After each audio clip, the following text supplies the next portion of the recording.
پوری دنیا کو چھوڑ کر صرف امریکہ کو دیکھے تو سال میں تقریباً 1 ملین گانے ریلیز ہوتے ہیں۔ فی گانا ہزاروں ڈالر کی لاگت آتی ہے۔ کچھ گانے اتنی بڑی لاگت کے ہیں کہ اس پر ایک ملک چل سکتا ہے۔ اسکرین مائیکل جیکسن کے گانے پر 7 ملین ڈالر لاگت آئی۔ اسی طرح ایک اور گانے پر 85 ملین ڈالر لاگت آئی، جو کئی ممالک کی آمدنی کے برابر ہے۔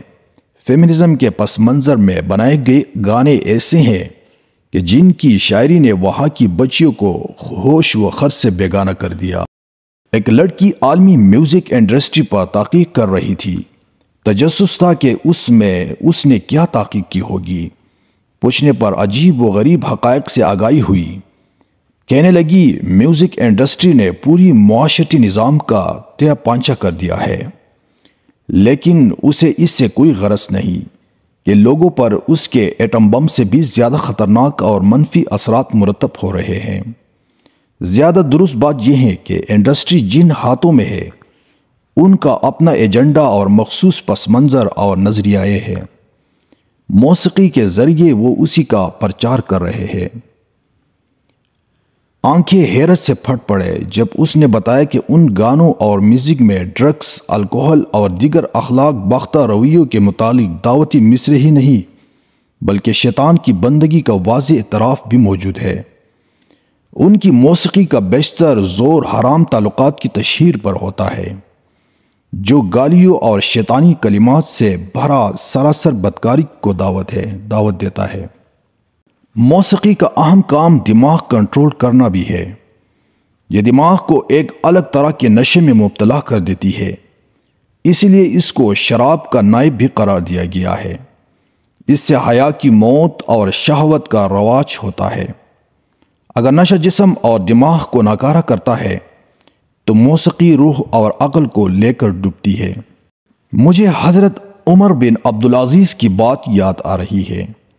انہوں نے اپنے بیٹے کے استاد سے کہا، اگر تم اس کے دل میں گانے اور بانسری کی نفرت ڈالنے میں کامیاب ہو گئے تو میں سمجھوں گا کہ تم نے تربیت کر دی، اسے نئی دنیا پیدا کرنے کی قابل بنا دیا کہ سوچنے سمجھنے والے ذہن ہی اپنی دنیا آپ پیدا کرنے کے قابل ہوتے ہیں۔ ابن قیم نے کیا ہی متنبع کر دینے والی بات کہی کہ جس دل میں گانا اور میوزک آ جائے وہاں قرآن کی محبت نہیں رہتی، کہ یہ دل کو غفلت میں ڈالنے والی، نفاق کا گھر کرنے والی چیزیں ہیں۔ حدیث مبارکہ میں لہو الحدیث کی تشریح میوزک اور گانے بجانے سے کی گئی ہے۔ اللہ رب العزت نے ہر اس شے کو جو انسان کے حواس چھین لے، سوچنے سمجھنے کی صلاحیت پر اثر ڈالے، حرام قرار دیا ہے۔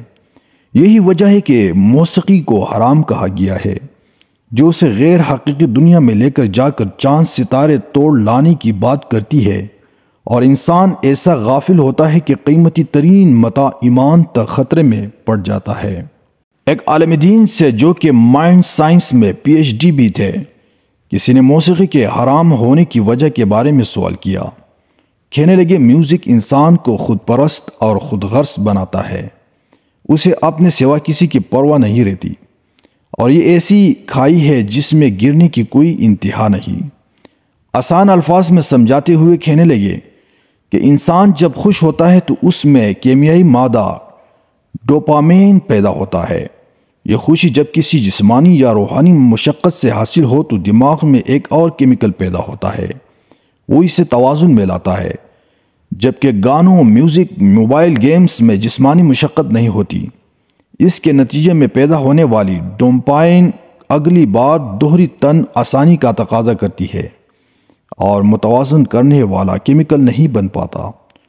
نتیجتاً انسان مزید سے مزید لذت اور خوشی کی تلاش میں آگے چلا جاتا ہے، اور جب اسے مزید لذت نہیں ملتی تو ڈپریشن کا شکار ہوتا ہے۔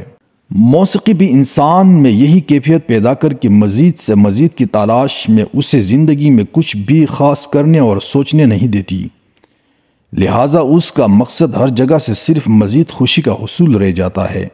اسی طرح وہ انسانی زندگی کے بجائے حیوانی زندگی کے شکنجے میں کسا جاتا ہے، جن کو صرف اپنے پیٹ اور خواہشات سے غرض ہوتی ہے۔